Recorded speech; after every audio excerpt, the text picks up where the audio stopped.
Alors, il existe 3 critères pour reconnaître la vraie tradition. 3 critères. Saint Vincent de Lérins, c'est au 5e siècle, vers l'an 434, il disait ceci. Dans cette église catholique, il ne faut admettre en matière de foi que ce qui a été cru en tout temps, en tout lieu et par tous les fidèles. Cela est en effet vraiment et proprement catholique. Je vais expliquer, parce qu'il y a des gens qui sont passés sur ce plateau qui disent devant tout le monde, je suis catholique. Et même sur TikTok, ils mettent de la musique catholique, du latin, du grégorien. Mais c'est la même église qu'on critique. Il faut quitter le Vatican, mais quitter aussi nos musiques grégoriennes.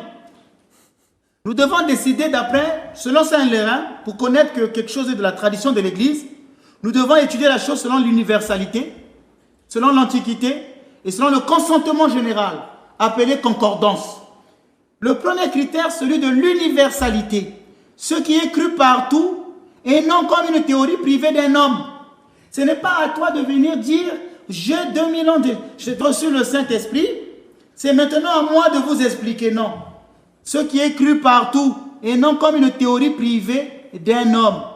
Une vérité sur laquelle tous les fidèles, en tout temps et en tout lieu, sont d'accord. Et est une doctrine véritablement catholique. Pour qu'une doctrine soit catholique, il faut qu'elle ait le caractère de l'universalité.